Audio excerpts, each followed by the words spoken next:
And welcome back on this Tuesday morning. 65 degrees out there. Doesn't feel too bad when you walk out the door. But before you leave, grab an umbrella. There's 40% chance of showers today or some severe thunderstorms. So keep an eye on that. Should that pop up, I guess we could say today. High temperatures around 81. Not going to be a very sunny day at all today. Tomorrow, pretty much the same thing other than the storms. 84 for your high, 65 for your low. Looks like the warmer temperatures are going to stay with us for just a few days, but it does look like rain again on Friday. There it is right there. All right, Miss Emily Gangl, is that how you say your last name? Yes. Well, it is, all right. Right. I did, that's shocking. Well, actually, she's been with us before with Step Family 911. You're not up here to talk about your step family doing counseling, but they do still do that. Your whole family does. So if you have any issues, which everyone does with blended families, there's always something that pops up, and you guys are always good to help with that. Yeah, we always are. What's your website address? For Step Family, I think it's Step Family 911 still. Okay, .com? .com. .com, so you can check them out there. All right, well, you're up here to talk about your own thing, Miss Emily. Tell me about texting and driving. Yes, ma'am. I'm here on behalf of the ASF Foundation, which is the Alabama Sports Festival Foundation, and I'm their ambassador for the Gurley area. Okay. And they have a promotion this year, and it's all about texting and driving. And, you know, texting and driving is becoming a really, really big deal, especially in teenagers nowadays, because, you know, I guess we just live in this world where it's kind of like we don't really think about, you know, all these things that could happen. We're like, nothing could ever happen to us, you know. You're invincible. Yes, of course. We're teenagers, we're young, we're youthful, all that kind of thing. Got your whole life ahead of you. But you know what? I was reading somewhere that it's not, I mean, actually adults are worse about texting and driving than teenagers. Yes. I think it comes along with teenagers think they're invincible, so, you know, they'll text and drive. And then I think with older adults, it's like they're comfortable. They've been driving for so long, they're not going to worry about. They know it all. Yeah. And then some of them out there even text no seatbelt. Double whammy. Well, what are you challenging people to do? Here's actually a PSA that we do run here on the station, and many of you have seen how terrible, how graphic, how scary, and just life-changing it can be in just an instant. It is just an instant. If you text and drive, it actually raises your chance of getting in a car crash 23%. Wow. And so it's a reality, the fact that, you know, if you text and drive, the chances of you getting in a car crash are much, much, much bigger.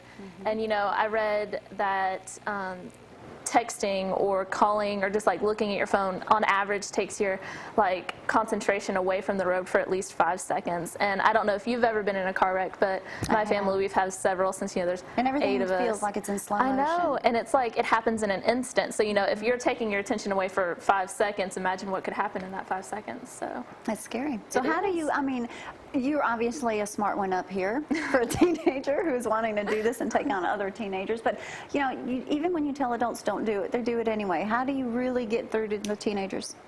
I think a lot of the times it's in those videos. I don't know if you've seen like the commercials from AT&T, but they're actually partnering with our foundation, and they send out, you know, videos that show people who have been through something like that, where, you know, they've lost a sister or a close relative all in an instant because of like one text that says, hey. And I think when you like get that reality home to people, it really changes their mindset, and they're like, wow, you know, that could happen to me.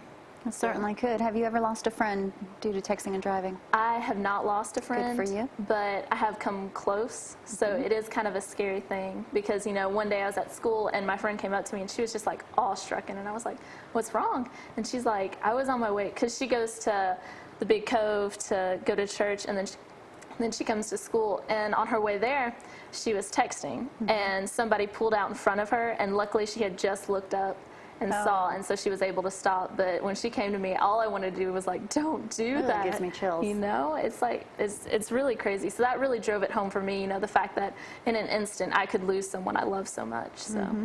And it's sad to lose someone that you care about. It is. My heart goes out to people, you know.